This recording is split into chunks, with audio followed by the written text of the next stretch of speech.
وإيدنا والحمد لإلهنا الذي هدانا صل وسلم على طه خليل الرحمن وآله وصحبه إلى آخر الزمان. Bismillahirrahmanirrahim. Assalamualaikum warahmatullahi wabarakatuh. Billahi ta'ala wa li syafa'ati Rasulillah Muhammad sallallahu alaihi wasallam fi dunya wad dunya wal akhirah. Wa la hawla min malaikatil muqarrabin wal anbiya'i mursalin wa la hawla min awliya'i illahi salihin wal ulama'i al-'amilin. Khususan la hawla mu'allif hadzal kitab asy-syekh al-'allamah Bahyai Muhammad Hashim Asy'ari wa man 'allamani wa usuli min furu'ihim anna Allah yu'ti darajati fil jannah wa yanfa'una bi barakatihi wa asrarihim wa anwarihim wa 'ulumihim wa nafa'atihim fid din wad dunya wal akhirah bi sirril Fatihah. A'udzu billahi minasy syaithanir rajim. Bismillahir rahmanir rahim.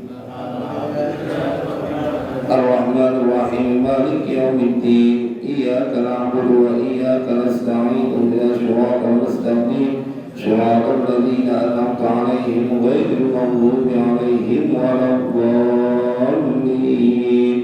Amin. Kita baca Fatihah sekali dengan asrar keberkahan, kedudukan, kemukjizatan dari surat Al-Fatihah. Semoga Allah ampuni semua dosa dan kesalahan kita. Allah ampuni dosa dan kesalahan orang tua kita. Allah pelihara diri kita, keluarga kita, anak keturunan kita, harta benda kita dari semua kejahatan makhluknya. Allah mudahkan semua urusan kita. Allah sampaikan semua hajat dan maksud kita. Allah sembuhkan semua penyakit yang ada pada diri kita, yang zahir maupun yang batin. Bismillahil Fatihah. A'udzu billahi minasyaitonir rajim. Bismillahirrahmanirrahim. Alhamdulillahi Rabbil Alamin. Ar-Rahmanir Rahim. Maliki yaumiddin. Iyyaka na'budu wa iyyaka nasta'in ihdinas siratal mustaqim siratal ladzina an'amta 'alaihim ghairil maghdubi 'alaihim waladdallin. Rabbi ighfirli wa liwalidayya wa lil mu'minina amin. Bismillahirrahmanirrahim. Alhamdulillahi Rabbil Alamin. Allahumma shalli wa sallim ala sayyidina Muhammad wa ala ali sayyidina Muhammad. Amma ba'du, faqala Syekhul Mu'allif rahimahullahu ta'ala wa adama naf'a bihi wa bi barakati ulumihi wa bikum fid din wa tabi'in amin. Faslun fi wujubi munasahatihi alaihi salatu wassalam. Yajibu ala kulli mukallafin munasahatuhu alaihi salatu wassalam. Qala Allah ta'ala ليس على الضعفاء ولا على المرضى ولا على الذين لا يجدون ما ينفقون حرج ولا على الذين لا يجدون ما ينفقون حرج إذا نصحوا لله ورسوله ما على المحسنين من سبيل والله غفور رحيم. قال أهل التفسير إذا نصحوا لله ورسوله أي إذا كانوا مخلصين مسلمين في السر والعلانية. وروي عن تميم الداري رضي الله عنه أن رسول الله صلى الله عليه وسلم قال إن الدين النصيحة إن الدين النصيحة إن الدين النصيحة. قالوا لمن يا رسول الله؟ قال لله ولكتابه ولرسوله وأئمة المسلمين وعاماتهم. Wallahu a'lam bishawab. Jemaah sekalian berbahagia, kita lanjutkan kajian kitab An-Nurul Mubin karya Tuan Syekh Bahyai Hashim Asy'ari. Sebelumnya kita baca salawat kamilah berharap keberkahan dari bacaan salawat. Allahumma sholli sholatan kamilatan wa sallim salatan ala sayyidina Muhammad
Bermula ini itu fasal fi wujubi munasahatihi alaihi salatu wassalamu, menerangkan pada kewajiban munasahatihi, yakni menerima dengan ikhlas nasihat dari Nabi sallallahu alaihi wasallam. Jadi kudu kita ikhlas. Nanti ada penjelasannya tentang nasoha atau nasoha. Qala Allah Ta'ala, telah berfirman siapa Allah Ta'ala yang maha luhur, maha tinggi, laisa, tidak ada, ala du'afai, itu atas orang-orang yang lemah, wala ala marda, dan tidak juga atas orang-orang yang sakit, wala ala alladhina la yajiduna ma yunfiquna, dan tidak atas orang-orang la yajiduna, yang tidak mendapatkan siapa alladzina ma yunfiquna, akan sesuatu yunfiquna yang mereka infakkan. Harajun, apa harajun? Dosa. Ini menjadi isim dari laisa. Idza nasahu, apabila nasahu mereka ikhlasul amal. Kalau nasahu ikhlas lillahi, untuk Allah, wa rasulihi, dan utusan Allah. Ma'alal muhsinina min sabil, tidak ada itu bagi orang-orang yang berbuat kebaikan. Min sabilin, bermula dari jalan untuk menyakitinya, mengganggunya, atau dosa buat orang yang selalu berbuat kebaikan. Wallahu ghafurur rahim, dan bermula Allah itu ghafurun, maha mengampuni, rahimun, juga maha menyayangi.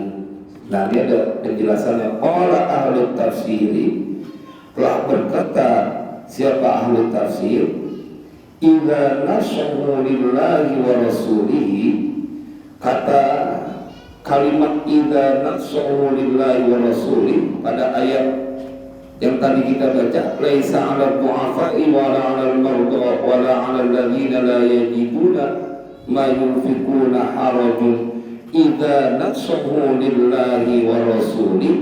Nah, itu maksudnya adalah idza kanu mukhlisina muslimina fis sirri wal 'alaniyah.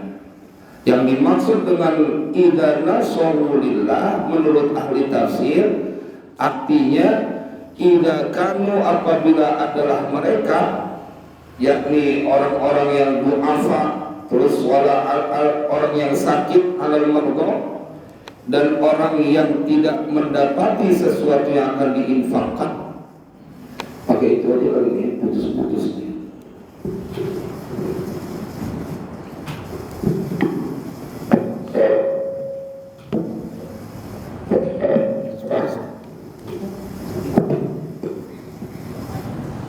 Idza kanu, apabila adalah mereka, yakni orang-orang yang du'afa, orang-orang yang sakit dan tidak mendapati sesuatu yang mereka akan infakkan, itu mukhlisina muslimina, orang-orang yang ikhlas dan pasrah, fisirri wal alaniyati, dalam keadaan sembunyi dan terang-terangan, pada tersembunyi dan terang-terangan. Jadi jamaah sekalian berbahagia, tidak ada dosa bagi orang yang duafa dan orang yang dalam keadaan sakit, dan tidak juga dosa kepada orang yang tidak punya apa-apa untuk dia ajak berjuang di jalan Allah. Ini kan banyak para sahabat yang mereka sedih gara-gara ketinggalan dalam berbuat kebaikan. Mereka punya kepengenan gitu. Itu di dalam Al-Quran diceritakan ada orang-orang yang mereka pengen perang tapi nggak ada kendaraannya, sementara tuh udah nggak ada lagi dana atau harta yang bisa buat membeli kendaraan untuk mereka ke medan perang, dan mereka kemudian menangis. Jadi kalau ada orang yang mempunyai kelebihan berinfak kemudian kita nggak punya kemampuan, kita kudunya sedih. Ya Allah, dia mah enak banget, ada hartanya buat dia buat di jalan Allah, buat bekal di akhirat. Itu para sahabat begitu. Sampai ada yang sahabat yang begitu malamnya dia nangis karena nggak bisa ikut perang, padahal taruhnya nyawa, Pak. Taruhnya nyawa. Tapi sebuah kehormatan ketika membela agama Allah. Begitu malamnya dia nangis, nggak bisa tidur, dia sholat, dan kemudian dia bangun. Dia berdoa, ya Allah, aku tidak bisa memberikan apa-apa dalam berjuang di jalan Allah, tetapi aku mengucapkan atau bersaksi bahwa segala dosa orang yang telah berbuat zalim kepadaku, aku ikhlaskan semuanya. Jadi saking pengen sedekah, dia punya kemampuan cuma itu doang. Mau buat harta dia keluarin nggak ada, tapi nggak mau ngalah, nggak mau nyerah untuk kebaikan. Ini yang harus kita bangun, Pak. Karena sesungguhnya apapun yang kau keluarkan, itu dia yang akan kau temukan. Hartamu yang sesungguhnya itu. Baju yang kita pakai waktunya akan rusak, akan kita tinggalkan sebanyak-banyaknya baju kita, selemari misalkan. Begitu kita udah mati digantinya pakaian kafan. Sampai baju kadang-kadang tuh anak berebutan juga baju bapaknya, baju emaknya. Iya betul kan? Yang dipakai kain kafan. Harta yang kau bawa adalah harta yang kau ajak berjuang di jalan Allah. Itu ingetin, Pak. Nanti kita bakal nyesel, ya ini tetangga kita banyak banget hartanya yang dia bawa, kita habis cuma ngeliatin di atas. Maka ini para sahabat, mereka sampai sedih, maka perlu diberikan penjelasan atau disampaikan oleh Allah, laisa 'ala du'afa, terhadap orang-orang yang lemah, nggak punya harta, lemah fisik, wala 'alal mardha, dan dia sakit. Karena ada jamaah yang sahabat Nabi itu dia punya cacat, tapi kemudian masih ingin ikut perang juga. Amr bin Jamuh itu dia dalam keadaan cacat tapi pengen perang, sampai anaknya ngelarang, jangan, nggak apa-apa kalau dalam keadaan sakit atau lemah, nggak usah ikut di medan perang. Tapi dia mau ikut juga, dan dia bilang nggak mau pulang lagi ke rumahnya karena akhirnya dia gugur di medan perang. Jadi kalau ada orang yang sampai segitu yakinnya gitu, dikasih di dalam hati tentang kehidupan yang akan terjadi, mereka pasti akan mengusahakan semua kemampuan buat mendapatkan kebaikan. Orang yang dia, maaf ya, nggak mikirin berjuang di jalan Allah, nggak ada ketertarikan aja gitu, seakan-akan tidak ada yang dia khawatirkan untuk kehidupan setelah di dunia ini. Logikanya begitu sih. Lah, kita lihat banyak orang tua yang sangat hati-hati, kemudian anak-anaknya diasuransiin, ada asuransi pendidikan, ada asuransi kesehatan. Tuh saking, padahal kalau ditanya, ini pakai asuransi kesehatan, emang ente ngarepin anak ente sakit? Enggak Ustadz, ini cuma buat jaga-jaga, tapi tetap diasuransi kesehatan. Saking ogah nanti pada saat sakit nggak bisa berobat. Tapi kalau ditanya, enggak, saya nggak mau anak saya sakit, cuman di asuransi kesehatan.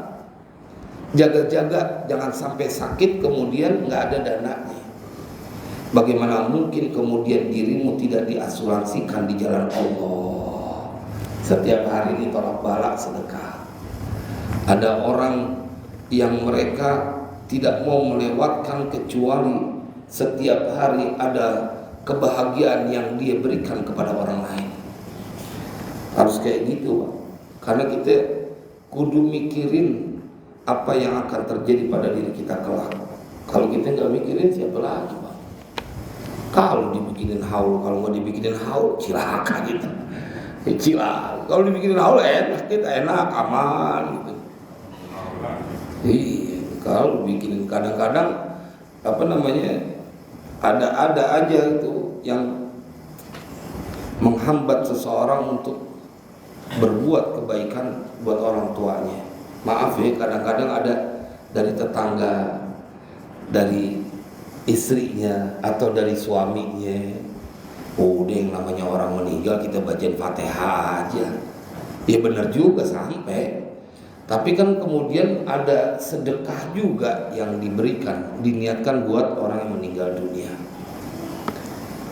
Qala ahli tafsir wa ruya 'anit Tamim, dan telah meriwayatkan dari Tamim Ad-Dari radhiyallahu anhu, semoga Allah meridhoinya, anna Rasulullah sallallahu alaihi wasallam qala, bahwasanya Rasulullah sallallahu alaihi wasallam bersabda, inna dina an-nasihatu, sesungguhnya agama itu an-nasihah, nasihat. Jadi nasihat di sini adalah iradatul khair, menginginkan kebaikan. Inna dina an-nasihah, inna dina an-nasihah, diulang lagi oleh Nabi, inna dina an-nasihah 3 kali. Sesungguhnya agama itu adalah an-nasihah, iradatul khair, keinginan untuk kebaikan. Qalu, mereka kemudian para sahabat bertanya, liman ya Rasulullah, untuk siapa wahai utusan Allah? Untuk siapa tuh agama menjadi nasihat? Qala, Nabi menjawab, lillahi wa li kitabihi wa li rasulihi wa li a'immatil muslimina wa ammatihim. Untuk Allah, untuk kitabnya Allah, untuk utusannya Allah, untuk pemimpin-pemimpinnya orang Islam, dan untuk umum-umumnya orang Islam. Nanti ada penjelasannya nih. Jadi kita lewatin dulu karena dijelasin sama mu'alif hadal kitab. Yang dimaksud agama nasihat untuk Allah itu apa?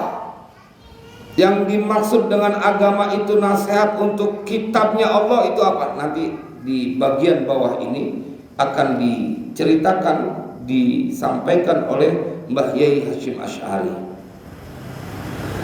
Fakafa bihadzal hadithi al-masyhuri dalilan ala anna an-nasihata lillahi wa li kitabihi wa li rasulihi wa li a'immatil muslimina wa ammatihim wajibatun. Fakapa, maka cukup bihadal hadis, dengan ini hadis al-masyhur, yang masyhur, yang terkenal, yang sudah tersebar. Dalilan, apanya dalil? Menjadi dalil ala anna nasihata, atas bahwasanya nasihat lillahi, untuk Allah, wali kitabihi, jadi agama inna dina an-nasihah, nanti akan dijelaskan itu untuk Allah, wali kitabihi, dan untuk kitabnya, wali rasuli, dan untuk utusan Allah, wali a'immatil muslimina, untuk pemimpin-pemimpin orang Islam, wa ammatihim, dan umumnya orang Islam, itu wajibatun, wajib.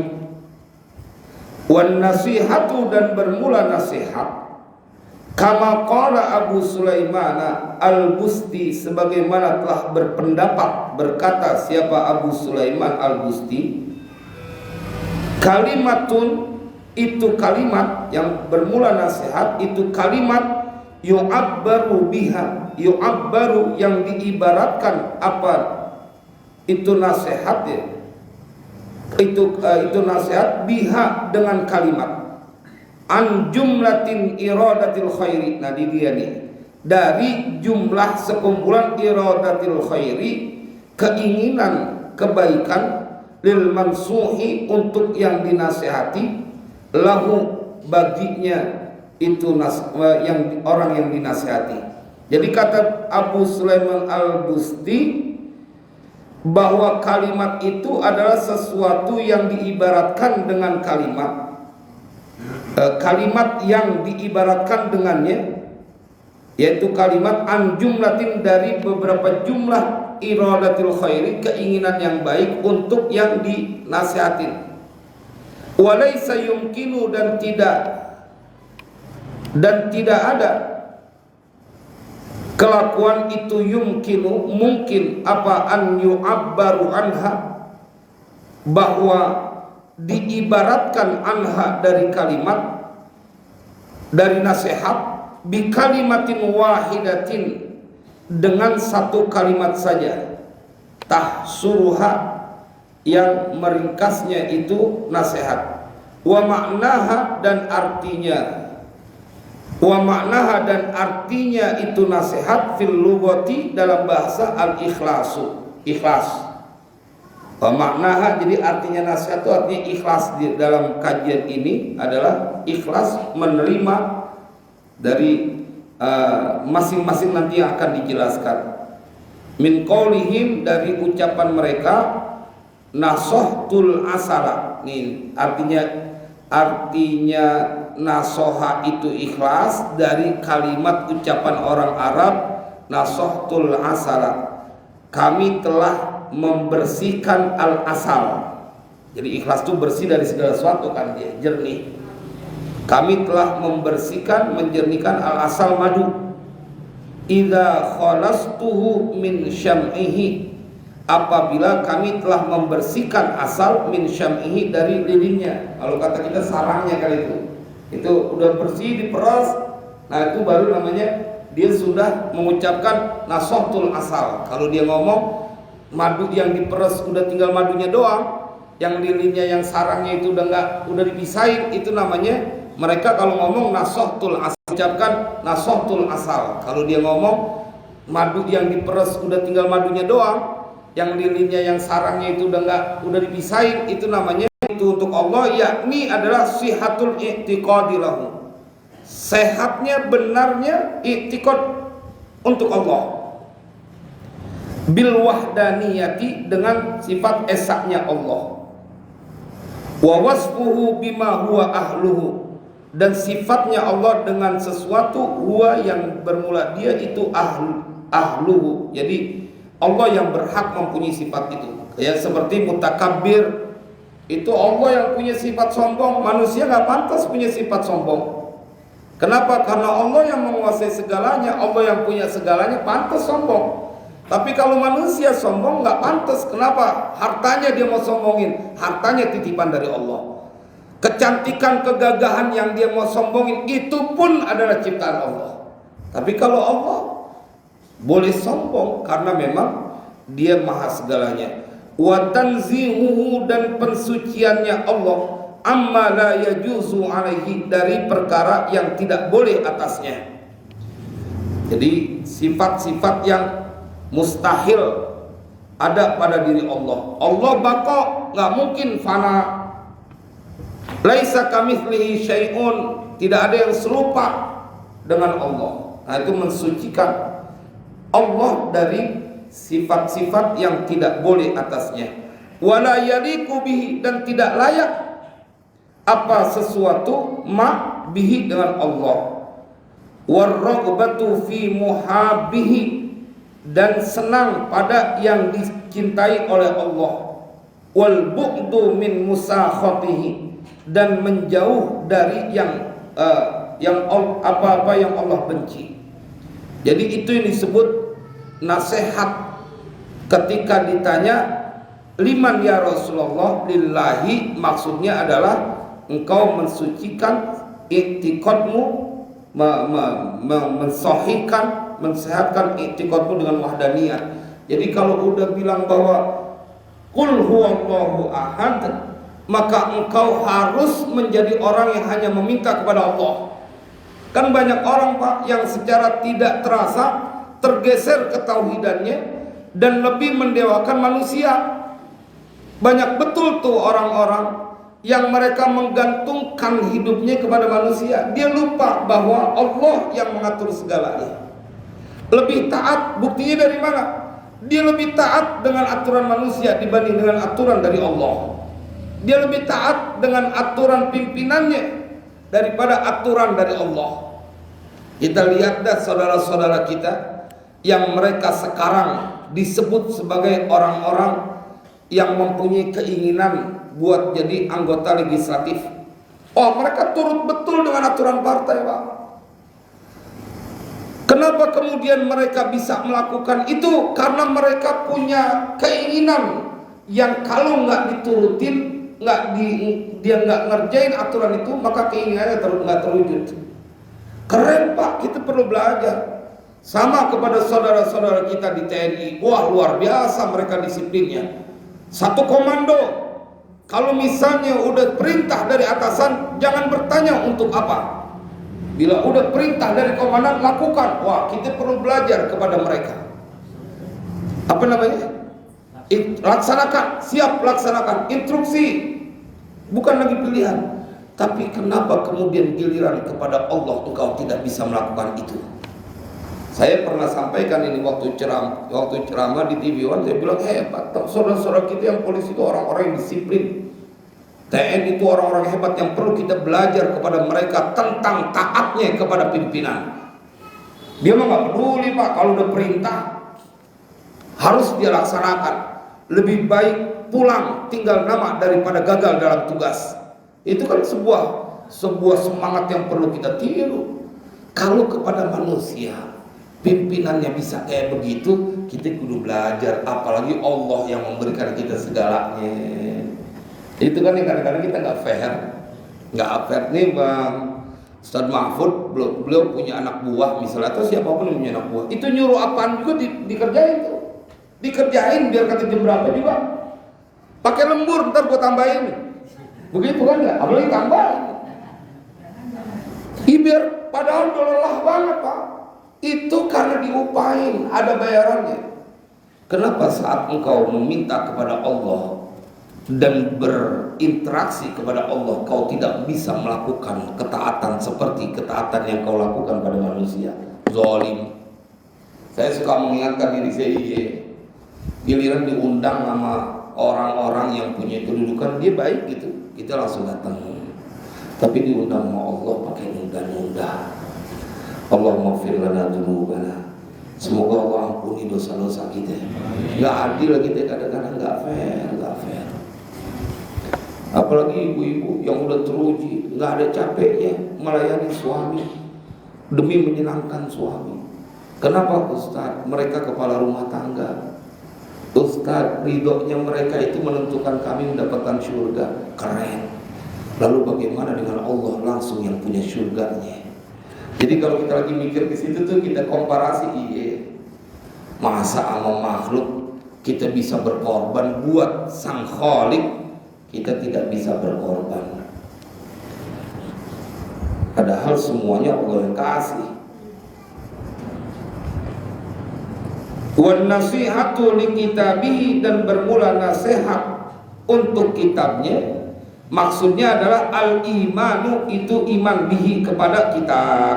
Tadi itu kan yang ditanya, liman ya Rasulullah, lillahi wa li kitabihi. Ya, ini penjelasannya bahwa iman kepada kitab atau nasihat kepada untuk kitab, yakni wan nasihatul kitabi al imanu bihi, beriman kepada apa yang ada, kebenaran atau Al-Quran yang Allah turunkan. Wal amalu bima fihi, nah ini berat nih, dan berbuat dengan ma fihi, sesuatu fihi yang ada di dalam kitab. Jadi kalau dalam Al-Quran, yas'alunaka madza yunfikun, qul ma anfaqtum min khairin falil walidain. Ente beriman, mereka bertanya tentang harta yang akan disedekahkan, yang paling utama adalah falil walidain, kepada kedua orang tua. Kudu imani, sama orang tua jangan pelit. Katanya beriman kepada Al-Quran. Nih, wal amalu bima fihi, beramal dengan apa yang ada di dalamnya. Kalau kita disuruh di dalam Al-Quran untuk memberi makan kepada orang yang lapar. Ara'aital ladzi yukadzibu biddin fadzalikal ladzi yad'ul yatim wa la yahuddu 'ala ta'amil miskin. Dan dia tidak menganjurkan orang untuk memberi makan. Itu kan saking gak punyanya. Cuman misalnya gini nih, misalnya saya nggak punya makanan, terus ada majikan, bilang majikan itu kasih makan tuh. Begitu doang tuh, sebagai nilai ibadah. Kadang jangan kata memberi makan, menganjurkan orang memberi makan aja dia nggak punya kepengenan, saking pelitnya. No di sono ada orang yang udah 2 hari lagi kesusahan mau makannya. Aneh mau bantuin kagak ada, emang bener kagak ada. Ente punya rezeki bantuin, itu termasuk. Ara'aital ladzi yukadzibu biddin fadzalikal ladzi yad'ul yatim wa la yahuddu 'ala ta'amil miskin. Wal amalu bima fihi wa tahsinu tilawati, dan memperbagus baca Al-Qur'an. Itu kalau iman kepada an-nasihah li wali kitabihi, yakni memperbagus bacaan Al-Qur'an. Paling enggak Pak, untuk bacaan suratul Fatihah kita. Ini hati-hati Ustaz. Saya waktu itu sholat jadi khotib, kemudian telat gara-gara salah jalan, kemudian saya sholat di Cipinang. Ya Allah Pak, saya langsung i'adah dan saya sholat zuhur lagi. Kenapa? Karena tuh pakaiannya begitu meyakinkan, pakai gamis, pakai jas, pakai peci putih, pakai kacamata. Kan kalau kacamata dulu ciri orang pinter, kalau sekarang mah ciri udah tua. Kalau dulu ciri orang pinter. Iya, nah ini ciri orang tua, maka udah kelihatan. Langsung buka. Dulu orang pinter, ciri orang pinter. Kalau sekarang ciri orang tua udah tua. Berarti pandangannya udah lamur, langsung dicopotin. Baca Fatihahnya salah Pak, bukannya nggak fasih, bisa gitu jadi khotib. Baca, saya udah curiga pada saat dia berdiri gitu Pak, wah ini bacanya salah nih. Saya kemudian ingin berinisiatif, imamnya saya aja dah. Cuman di hati jangan-jangan nih Fatihahnya benar kali, berantakan Pak. Batal tuh. Rukun sholat tuh. Dia bisanya gitu di depan umum dalam kesesatan bacaannya, sesat Pak saya bilang. Salahnya nggak kira-kira. Semua hurufnya salah. Artinya bacaan kok bisa gitu. Dia nyaman dengan baca Al-Qur'an. Saya bilang sama santri itu, lihat tuh, bahwa begitu banyak orang yang nekat berani, itu tanggungan sholat dia nanggung tuh Pak. Dia nanggung tuh, hati rusak. Habis khutbah dia imam rusak Fatihah. Makanya kita pada saat itu langsung i'adah, langsung kita panggil santri kita, kita sholat zuhur. Ya bagaimana orang Fatihahnya rusak, semua surah rusak. Inna ma'al usri yusra, dia baca inna ma'al husri husra. Kan kebangetan geblek Pak. Yang namanya ain tuh biasanya ketukarnya sama hamzah, bukan nama huruf ha. Iya kan biasanya ada orang usri usra gitu kan, ketukarnya sama huruf hamzah. Ini ketukarnya sama huruf ha. Tapi ini kelihatan betapa orang ngeremehin bab tentang baca Al-Quran. Jadi saya ingin ingatkan bahwa ada bukti dari agama itu nasihat buat kita, yakni wa tahsinu tilawatihi wa takhusyu indahu, dan khusyuk pada saat di sisi Al-Quran. Jadi nggak bisa kita buka Al-Quran kemudian cengenges, nggak boleh. Inti harus khusyuk, ini kalamullah, kumpulan kalamullah.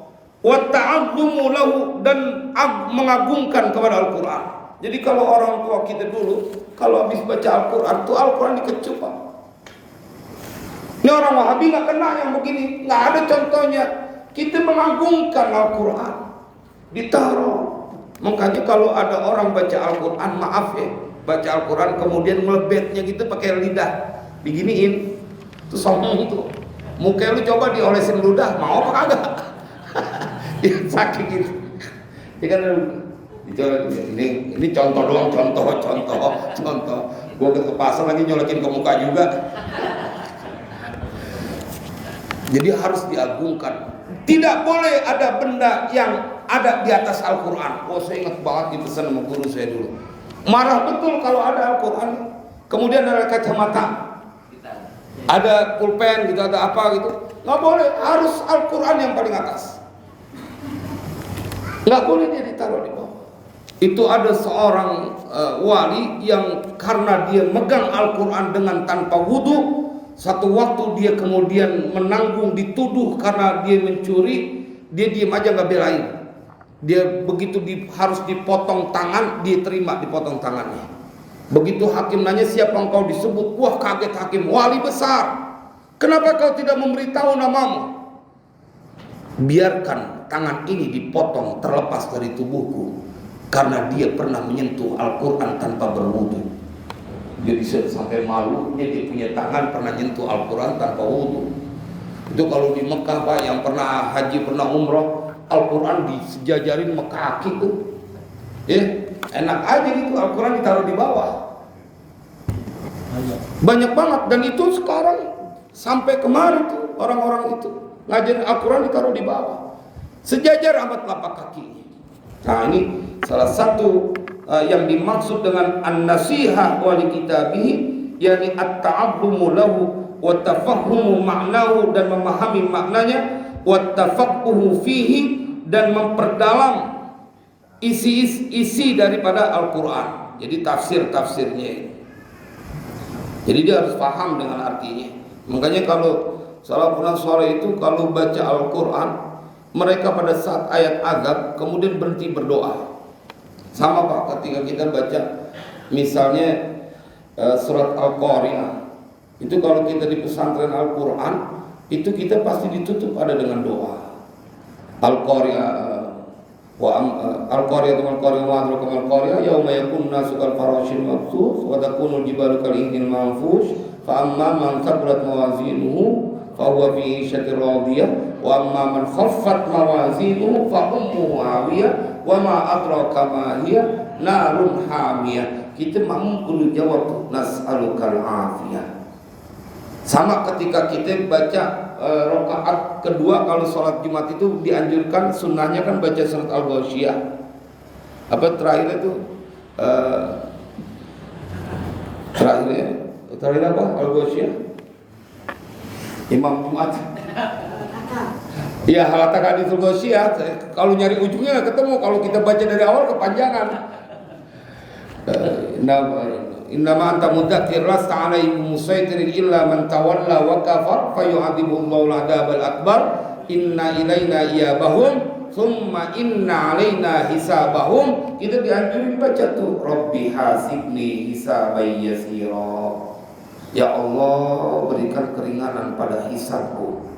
Hasibni hisaban yasira. Kalau saya ganti Rabbi hasibna hisaban yasira, karena di dalamnya termasuk orang tua kita, anak-anak kita. Ya Allah, ringanin hisab orang tua saya, ringanin hisab anak-anak keturunan saya. Rabbi hasibni hisaban yasira, karena itu serem tuh. Tsumma inna ilaina iyabahum tsumma inna alaina hisabahum, akan dihisab. Rabbi inna alaina iyabahum tsumma inna alaina hisabahum rabbi hasibni hisaban yasira.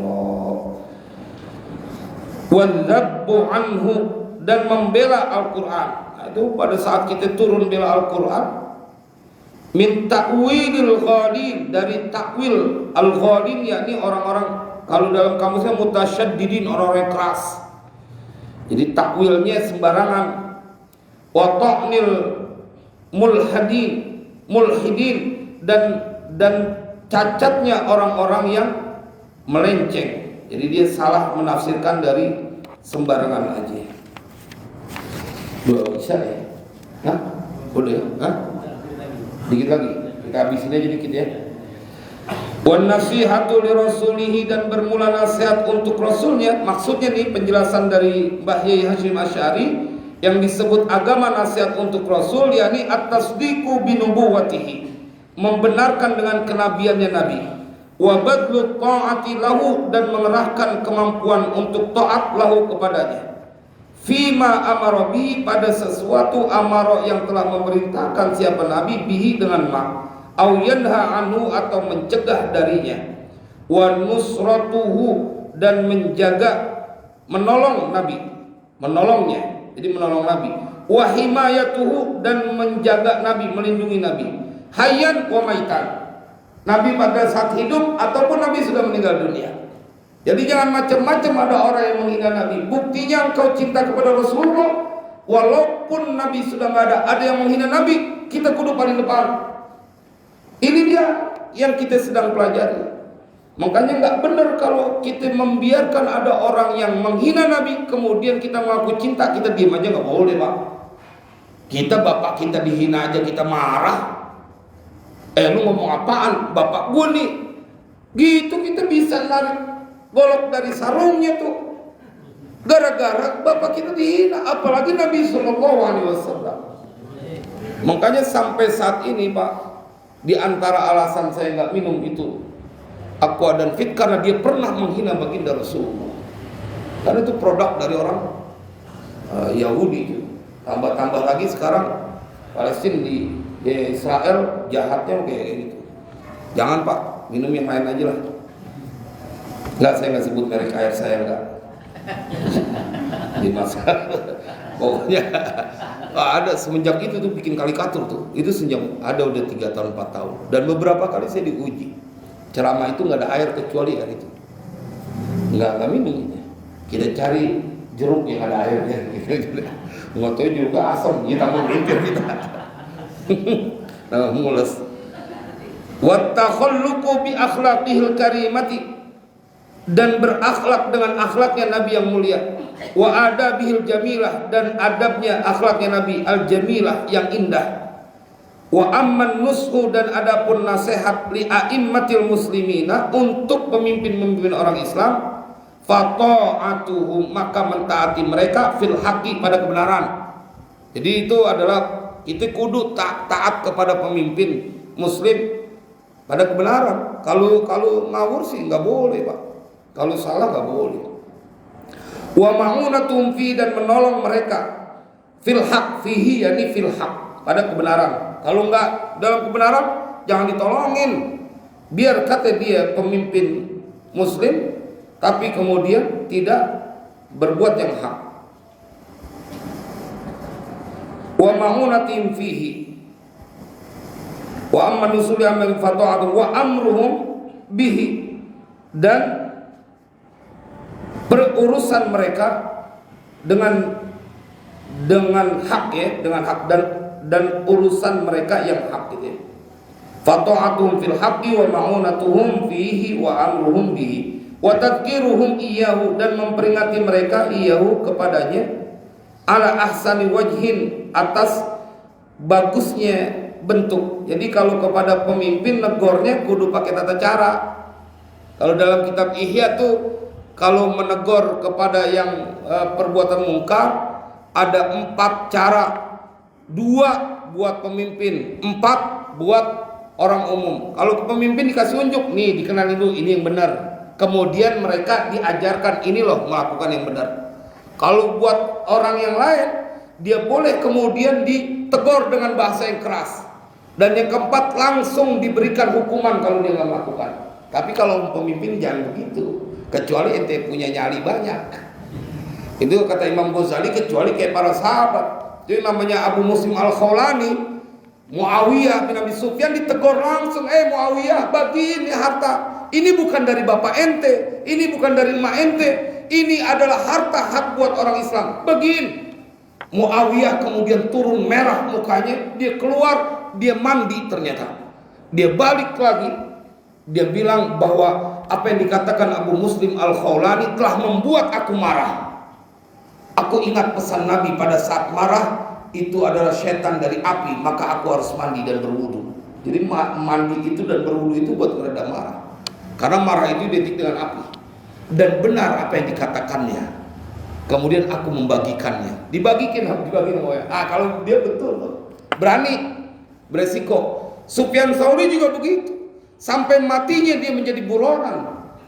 Karena menyampaikan yang hak kepada pemimpinnya. Karena salah. Kalau sekarang mah kagak. Malah dibelain, dideketin, padahal pemimpinnya salah. Yang penting dia aja selamat, begitu. Alhamdulillah. Nggak apa-apa Pak, ngomong yang begini nggak apa-apa. Karena kita perlu menyampaikan yang hak. Ya kita ngelihat aja tuh, lihat tuh orang yang takut sama urusan dunia tuh. Gua mau habis pikir gitu. Ya artinya sampai segitunya urusan dunia. Wa tanbihum, dan memperingati mereka ala ma ghafalu, atas sesuatu yang mereka lalai, anhu, dari yang hak tuh. Wa katmun anhum, dan menyembunyikan dari mereka min umuril muslimina, dari urusan-urusan orang muslim. Jadi jangan buru-buru dikit-dikit lapor ke atasan. Kalau kita bisa selesaiin di bawah bar, nggak perlu kita sampai ke atasan. Wa tarkul khuruji alaihim, dan meninggalkan keluar atas mereka. Yakni ini kalau bahasa kitanya ngedemo nih. Wa tadribun nasi wa ifsadu qulubihim alaihim, dan membenturkan manusia, wa ifsadu qulubihim, dan merusak hati manusia alaihim, atas mereka. Kalau mereka melakukan yang hak, kalau yang nggak hak kudu kita sampaikan. Ini bicara yang tidak hak. Kalau yang hak, kalau yang tidak hak perlu disampaikan.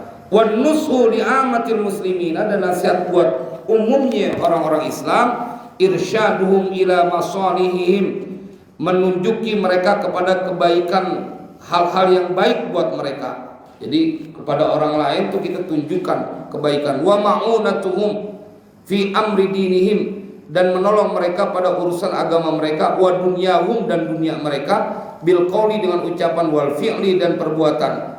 Wa tanbihu ghafilihim, dan mengingatkan lalainya mereka.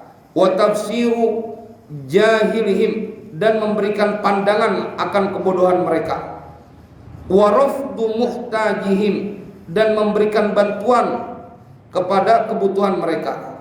Wa satru auratihim, dan menutupi aurat aib mereka. Jangan dibuka auratnya, jangan dibuka, jangan diberitahukan di media sosial, disimpan, ditutup, supaya aurat kita, aib kita ditutup oleh Allah. Kecuali dalam sidang. Jadi ada diperbolehkan dalam sidang, kemudian kita terlibat di dalamnya, kita boleh membuka aib saudara kita yang berperkara dengan kita, boleh, dalam rangka membela diri yang benar. Jadi ada tuh, dalam hal kayak gitu boleh. Wadaf'ul madari anhum, dan menolak kemadharatan dari mereka. Wajalbul manafi ilaihim, dan mengundang, mendatangkan manfaat kepada mereka. Itu dia kepada sama muslim. Itu yang dimaksud dengan ad-dinu inna dina an-nasihah. Nanti penjelasannya. Kalau kita dulu kagak tahu gitu, masa Tuhan diberikan nasihat, Nabi diberikan nasihat? Enggak, maksudnya ini penjelasannya disampaikan oleh Bahyai Hasyim Asy'ari. Nasihat lillah, yakni kau harus bersih, kau punya i'tiqad dari segala yang menyekutukannya, wahdaniyat, dengan esanya Allah. Mudah-mudahan ini menjadi manfaat buat kita. Insyaallah pertemuan selanjutnya sudah melibatkan lagi banyak hati kita, karena tentang wajib mencintai baginda sallallahu alaihi wasallam. Semakin kesana nanti materinya akan melibatkan emosional kita. Karena saya pada saat mutalaah aja udah bergetar, karena ini ada orang yang sampai mencintai Nabi kayak begitu. Nanti juga ada thawab pahala bagaimana orang yang mencintai Nabi. Nanti juga ada contoh bagaimana orang-orang terdahulu cinta sama Nabi dan rindu sama Nabi. Jadi minggu depan dan seterusnya nih kajian yang akan melibatkan emosi kita. Mudah-mudahan akan bertambah cinta kita kepada Rasulullah SAW. Bismillahirrahmanirrahim. Alhamdulillahirabbil alamin. Allahumma shalli wa sallim ala sayyidina Muhammad wa ala ali sayyidina Muhammad. Allahumma ya rabbana bi rahmatika wa bi jahi nabiyyikal mustafa wa bi jahi awliyaika wa bi jahi alif hadzal kitab. Ya Allah, sahil umurana wa umur auladina wa dhurriyyatina wa talamidina wa jama'atina wa man ahsana ilaina wa man awsana bid du'a wa man lahu haqqun alaina ya maulana hasil maqasidana wa maqasidahum warfa' darajatina wa darajatihim fid dini wad dunya wal akhirah. Wassallallahu ala sayyidina Muhammadin wa ala alihi wasallam. Alhamdulillahirabbil alamin. Assalamualaikum warahmatullahi wabarakatuh.